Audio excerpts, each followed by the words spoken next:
Banyak yang belum jawab ya. Assalamualaikum warahmatullahi wabarakatuh.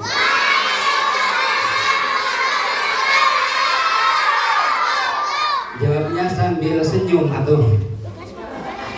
Assalamualaikum warahmatullahi wabarakatuh.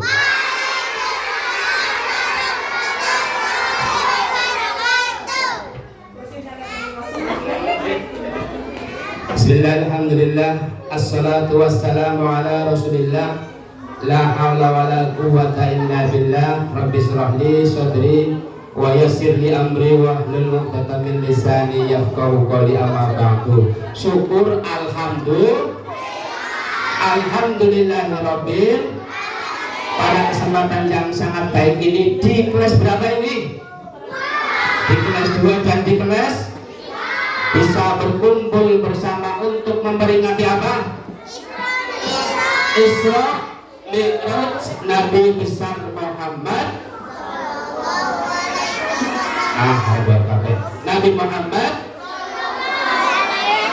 sallallahu alaihi wasallam. Nabi Muhammad sallallahu alaihi wasallam. Mudah-mudahan kita semuanya akan mendapatkan syafaatnya kelak di yaumil qiyamah. Allahumma amin. Semangat Allahumma. Masih komplit sama gurunya kelas 6. Masih komplit sama gurunya. Alhamdulillah. Pada kesempatan yang baik ini kita sedang memperingati perjalanan Isra dan Mi'raj sebagaimana yang tadi dibacakan oleh Akila dalam surat Al-Isra. A'udzu billahi minasy syaithanir rajim. Bismillahirrahmanirrahim. Subhanalladzi asra bi'abdihi laylan minal masjidil haram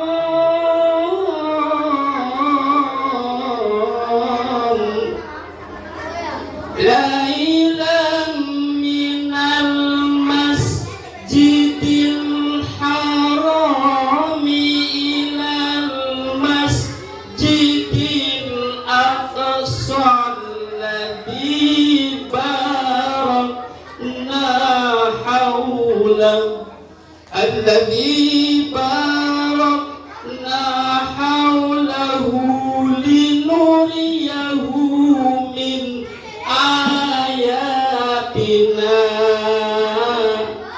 إنه هو السميع البصير. صدق الله العظيم. Dari mana? Dari Masjidil Haram sampai ke Masjidil Aqsa. Berapa jaraknya? Kurang lebih 1.500 km. Jauh apa dekat? Jauh apa jauh banget? Jauh banget apa jauh banget? Jauh banget. Nah, kenapa Allah memperjalankan Nabi Muhammad Muhammad sallallahu alaihi wasallam? Kenapa Allah Allah subhanahu wa ta'ala memperjalankan Nabi Muhammad sallallahu alaihi wasallam Isra dan kemudian Mi'raj menghadap Allah subhanahu wa ta'ala. Nah ini ceritanya, gak usah lama-lama. Jam 9. Jadi Nabi Muhammad itu berdakwah di kota Mekah selama berapa tahun? Berapa tahun? Berapa tahun? 10 tahun. Nabi Muhammad berdakwah menyiarkan agama Islam di kota Mekah selama 10 tahun. Intimidasi, pembulian, diwadani, ditukari, itu selama 10 tahun. Berapa tahun? 10 tahun. Nah, biar menjawab 2. Beda belum. Nah, selama 10 tahun itu Nabi Muhammad mendapatkan intimidasi yang sangat luar biasa. Tetapi semakin lama semakin dibully, semakin diintimidasi, semakin disingkirkan Nabi Muhammad SAW. Bahkan Nabi Muhammad dan keluarganya yang bernama Bani Hashim diboikot selama 3 tahun. Orang oli ngomong karo Bani Hashim. Bani Hashim adalah keluarga besar Nabi Muhammad. Orang oli berdagang kepada Bani Hashim, tidak boleh memberi kepada Bani Hashim. Orang kena pada batiran karo Bani Hashim selama 3 tahun. Nah, di saat itulah pamannya yang bernama siapa? Pamannya Nabi siapa? Siapa pamannya? Hah? Kurang keras siapa? Ini Abdul. Pamannya Abu. Pamannya yang bernama Abu Thalib yang selalu jadi tergada terdepan dalam perjuangan Rasulullah. Ya, setiap Rasulullah berdakwah pasti orang-orang kafir Quraisy ingin membunuhnya. Orang-orang kafir Quraisy ingin melempari batu. Orang-orang kafir Quraisy ingin menghajarnya. Tetapi pamannya yang bernama Abu Thalib, dia selalu membackingi. Dia menjadi orang yang sangat pertama ketika ada orang-orang yang mau menyakiti Rasulullah SAW. Dia selalu menjaga Rasulullah SAW. Tetapi ketika diboikot itulah pamannya meninggal dunia. Bersama-sama inna wa inna ilaihi raji'un.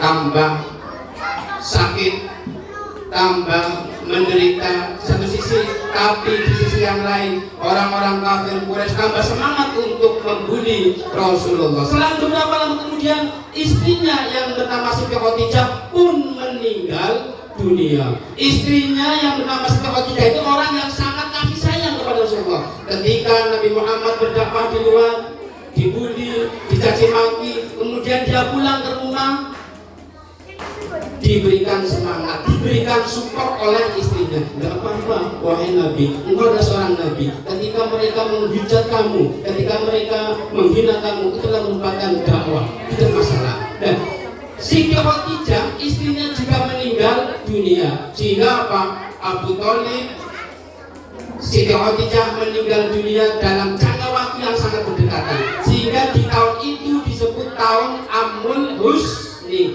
tahun duka cita, karena penderitaan yang sangat itulah kemudian Rasulullah SAW pergi ke kota Taif. Jaraknya berapa? Dari Mekah, ini Mekah,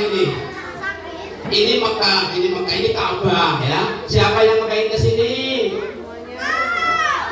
Bersama-sama ya besok ya. Dengan Pak Guru, dengan Ibu kalian, dengan Pak Guru, dengan Ibu kalian, Bapak kalian pergi ke sini. Namanya apa? Kita ke sini apa? Namanya naik haji atau umroh. Siapa yang pengen haji tunjuk jari? Allahumma amin. Nah, dari sini itu sampai ke Taif kurang lebih jaraknya 80 sampai 100 km. Jauh apa dekat? Jauh ya. Dari kota Mekah ke Taif itu di selatan kota Mekah itu jaraknya sekitar 100 km. Dia ke kota Taif untuk apa? Ya barangkali di Taif nanti dakwahnya akan diterima oleh penduduk sana. Ya, jalan kaki apa naik ojek? Naik ojek apa naik motor? Apa naik bis? Naik kereta?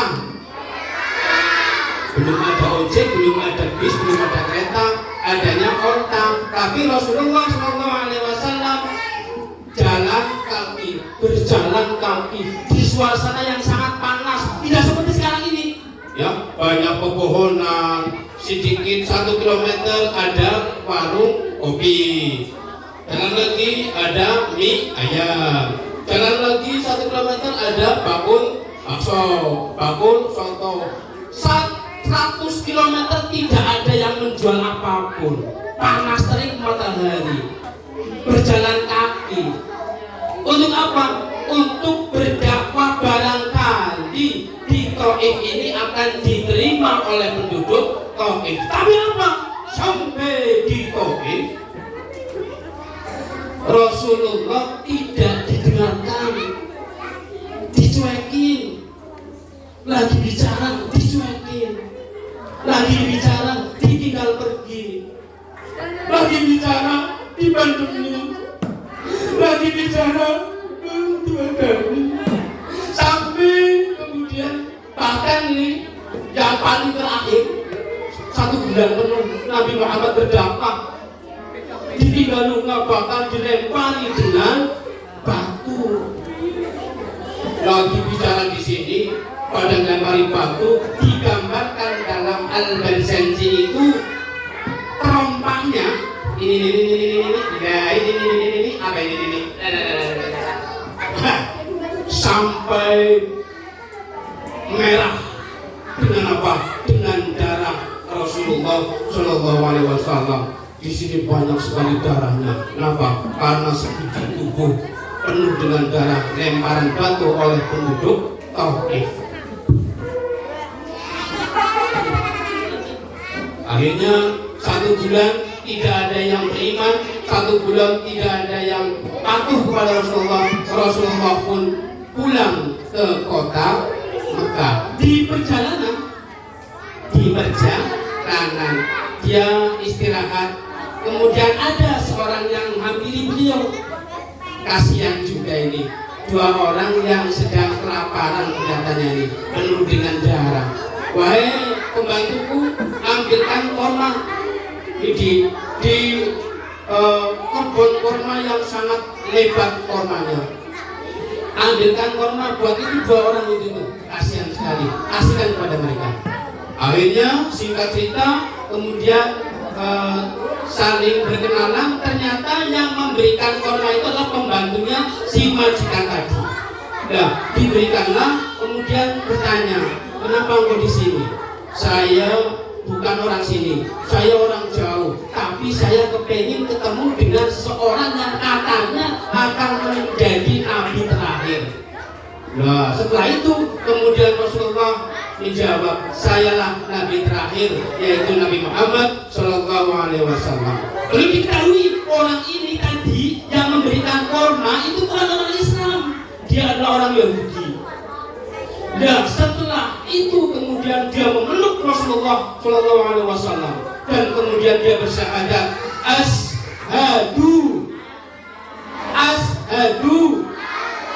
ilaha illallah wa ashadu anna Muhammadar Rasulullah. Sama-sama, ashadu alla ilaha wa ashadu anna Muhammadar Rasulullah. Dia langsung masuk Islam. 1 bulan Nabi Muhammad berdakwah di Taif, tidak ada satupun orang yang masuk Islam. Tapi Nabi Muhammad ketika mau pulang, ada 1 orang yang bersyahadat dan masuk Islam. Ternyata dia bukanlah sembarangan, dia orang yang sangat kaya, dia orang yang sangat pandai. Sehingga walaupun 1 orang, dia adalah orang yang sangat berkualitas. Nah, bareng-bareng, nah.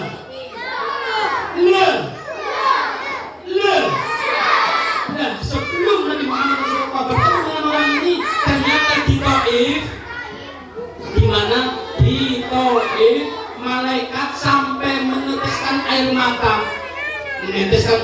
Wahai Rasulullah, andai engkau memerintahkan aku untuk mengangkat gunung ini dan aku timpakan kepada orang-orang Taif, maka akan aku laksanakan. Kata Nabi Muhammad, jangan mereka berbuat seperti itu. Karena apa? Karena mereka belum tahu siapa engkau ya Rasulullah. Akhirnya apa? Akhirnya Rasulullah SAW justru malah mendoakan orang-orang Taif supaya apa? Supaya mereka masuk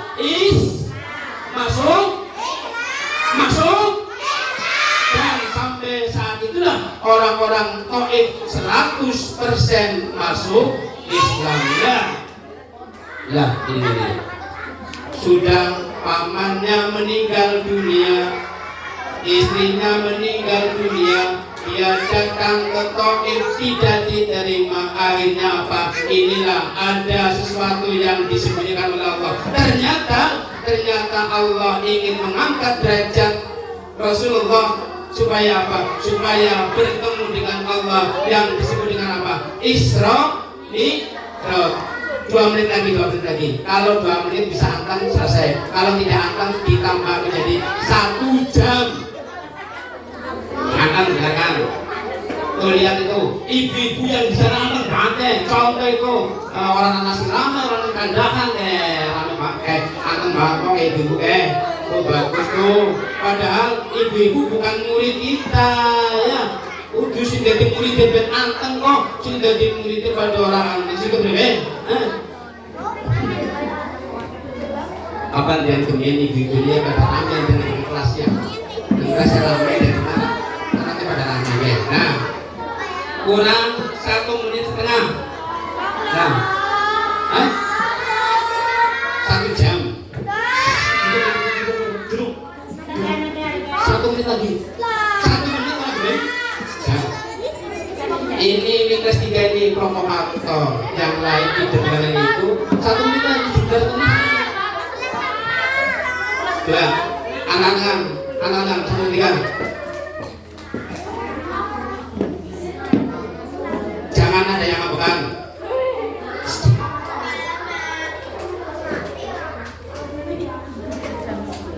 Pak Guru sekolah dari kelas 1 sampai kelas 6, sampai SMP, sampai SMA, sampai kuliah tidak pernah makan EBG, masih hidup. Iya, makan EBG. Pak Guru mau makan EBG mati yang enggak.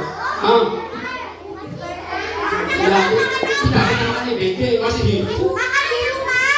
Makan rumah ini, yang enggak mungkin. Makan di rumah, Bang.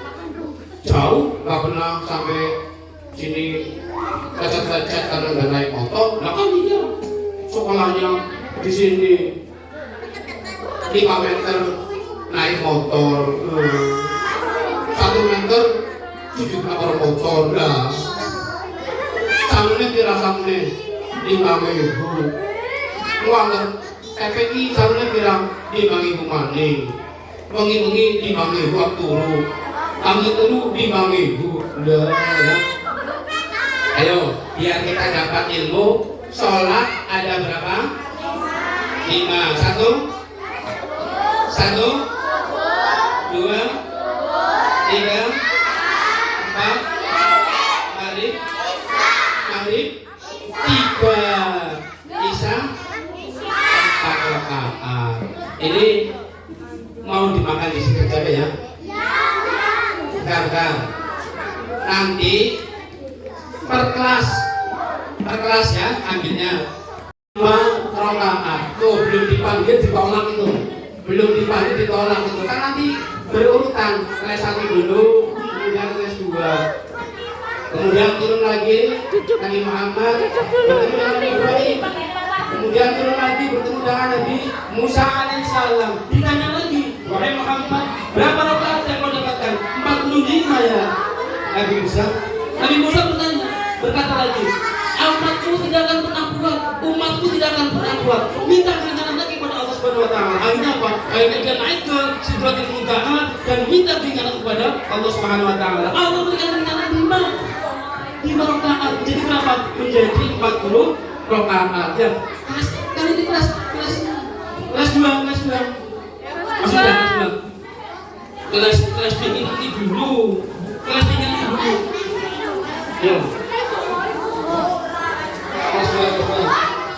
Kelas 2 40 dari 50 turun menjadi 45, kemudian turun menjadi 40. Nah, kemudian naik lagi minta keringanan kepada Allah dan dikasih 35 rakaat. Yang sudah mendapatkan silakan dibuka membaca doa Allahumma razaqtana wa qina adzabannar. Jangan sampai ada yang terjatuh. Jangan sampai ada yang terjatuh ya. Mubazir itu rezeki dari Allah, harus diterima, dinikmati, disyukuri. Tidak usah mencela makanan walaupun tidak enak jangan dicela. Ya, kalau tidak suka makan, tapi jangan dicela. Makanan rezeki dari Allah. Alhamdulillah. 35 rakaat 35 rakaat, tapi oleh Nabi Musa disuruh menghadap kepada Allah karena umatmu tidak kuat, minta keringanan kepada Allah. Akhirnya Rasulullah SAW kembali menghadap kepada Allah Subhanahu wa Ta'ala dan diberikan 5 rakaat menjadi berapa? 30 rakaat. Kemudian Nabi Muhammad turun kembali di langit ke-7 bertemu dengan Nabi Ibrahim, turun lagi bertemu dengan Nabi Musa. Nabi Musa pun bertanya, wahai Rasulullah SAW, berapa yang kau dapati dari Allah Subhanahu wa Ta'ala? 30 rakaat. Umatmu belum kuat ya Muhammad. Kembali menghadap kepada Allah. Kelas 3 menghadap kepada Allah, minta keringanan. Bolak balik yang sudah kurangi lima. Jangan berdiri makan minum, tidak boleh berdiri sambil duduk. Seperti kalian jajan walaupun itu snack, orang ya udah. Walaupun snack itu tetap tidak boleh sambil berdiri. Berarti walaupun jajan itu nanti kalau mau makan masuk ke kelas atau di luar kelas nanti sambil duduk. Kalau jalan tukunya bener angke Pak Wasis beli makanan kemudian dimakan di dalam juga boleh ya. Duduk sambil makan sambil baca doa, dapat keberkahan di situ. Dapat keberkahan, dapat ilmu, kemanfaatan, dan dapat pahala. Ketika tiba Rasulullah Shallallahu Alaihi Wasallam, kita manut, kita menurut, kita sami'na wa ata'na kepada Rasulullah Shallallahu Alaihi Wasallam. Apapun itu akan mendapatkan pahala dari Allah Subhanahu Wa Taala. Sampai yang terakhir 5 rakaat. 5 rakaat tidak boleh ada yang jatuh makanannya, dan sampahnya itu jangan dibuang, itu sampai 5 rakaat. Kemudian dia bertemu dengan Nabiullah Musa alaihi salam. Wahai Nabiullah Muhammad sallallahu alaihi wasallam, berapa rakaat yang diberikan Allah kepada umatmu? 5 rakaat ya Musa. Umatmu tidak akan pernah kuat menjalankan 5 rakaat. Kembali minta keringanan kepada Allah. Wahai Nabi Musa, saya sudah malu untuk minta keringanan kepada Allah. Maka sampai saat inilah kemudian umat Islam mendapati kewajiban sholat duha 5 kali dalam sehari semalam. Sholat wajib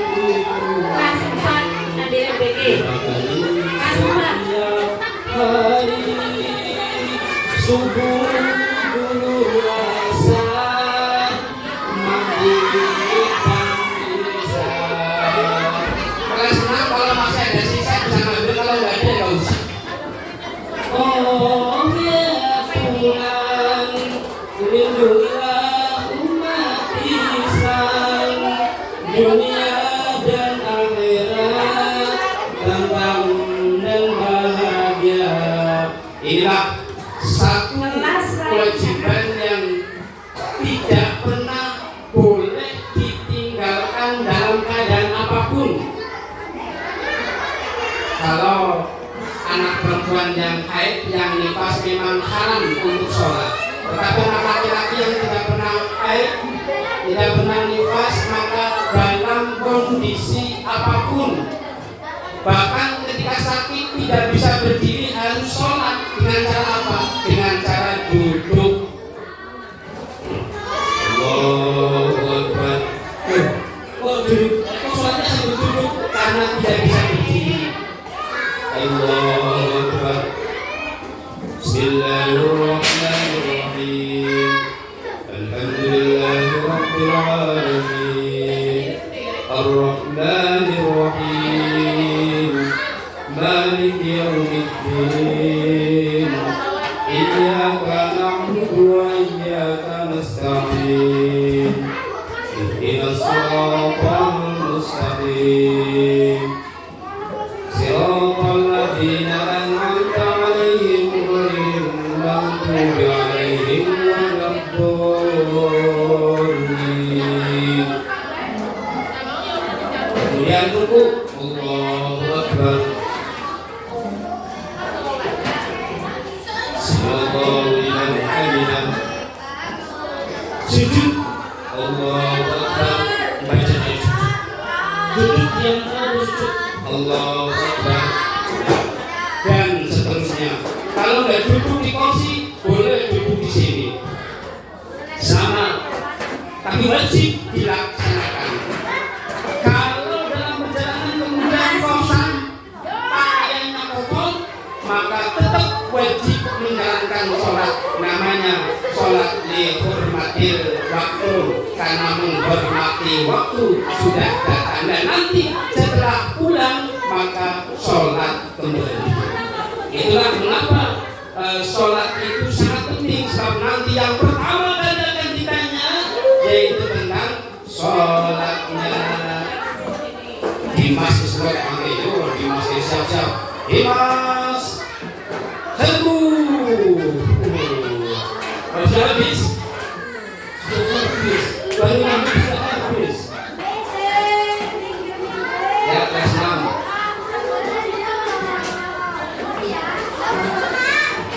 Hari ini lauknya apa? Ayam bakar. Ayam bakar. Ada ayam bakar, MBP. Ayam bakar kalau tanpa nasi. Ada nasi. Nasi, ayam bakar, buncis. Buahnya pepaya. Susunya? Susunya yang kering 2. Kalau di total harganya berapa?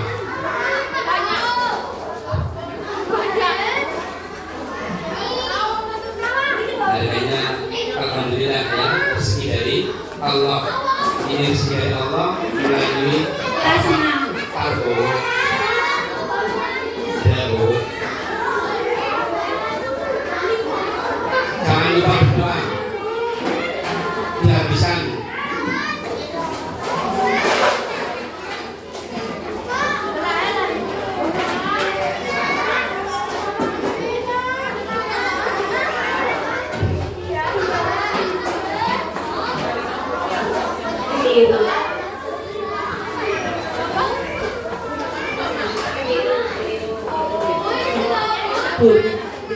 Yang sering besar.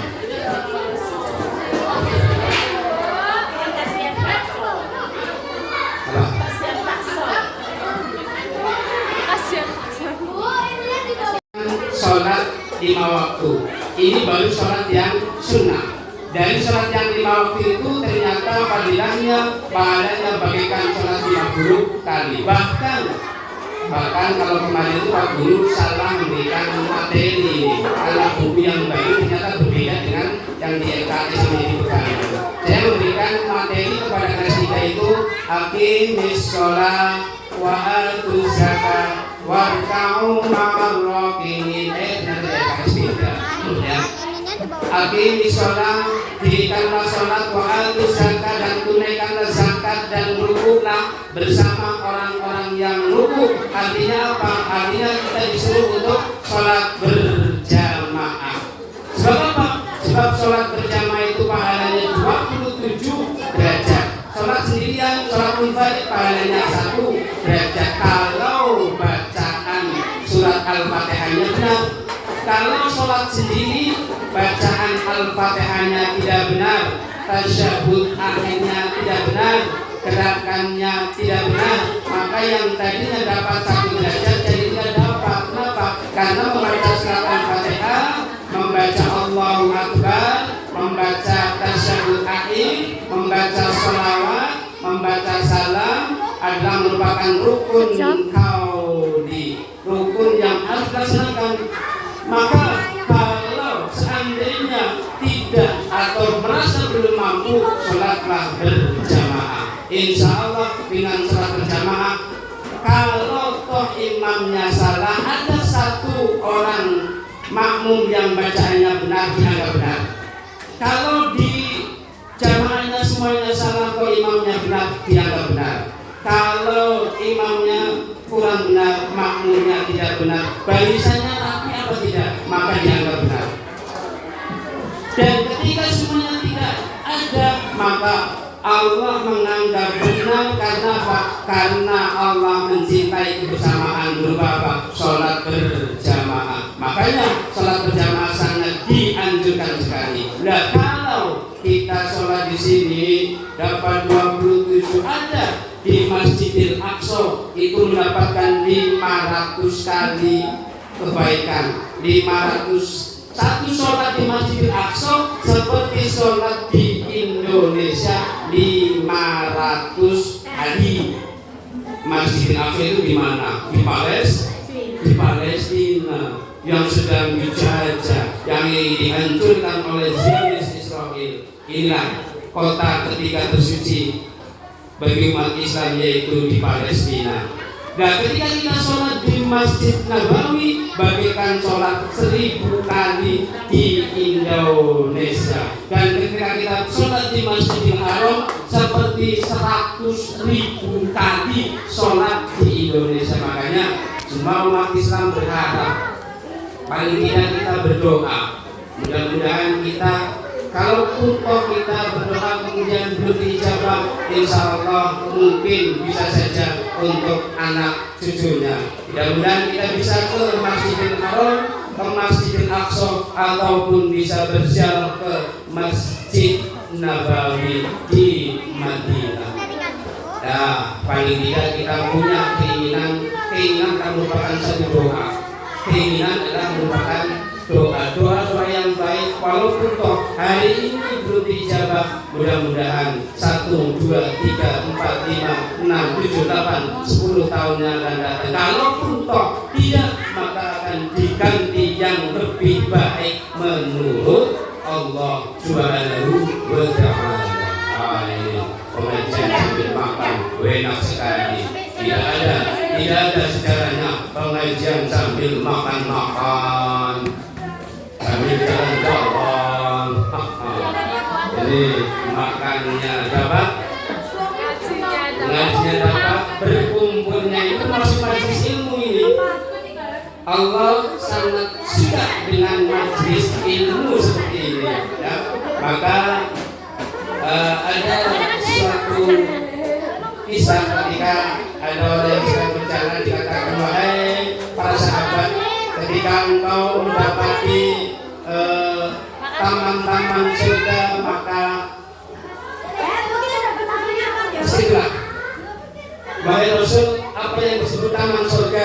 Taman surga adalah majlis ilmu, majlis zikir. Ketika ada orang sedang berjalan kemarin di baik, oh anak kumpul-kumpul lagi berbicara masalah agama, datang, itulah taman-taman surga Allah Subhanahu wa ta'ala yang ada di dunia.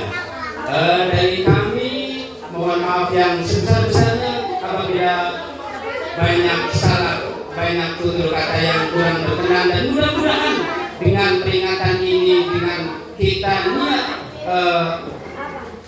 cinta kepada Rasulullah SAW, Rasulullah pun akan mencintai kita, dan mudah-mudahan dengan cinta Rasulullah kita nanti akan dibersamai dengan Rasulullah SAW di surganya Allah Subhanahu wa ta'ala. Amin, amin ya rabbal alamin. Kurang mohon maaf. Wallahul muwaffiq ila aqwamit thoriq. Wassalamualaikum warahmatullahi wabarakatuh. Waalaikumsalam.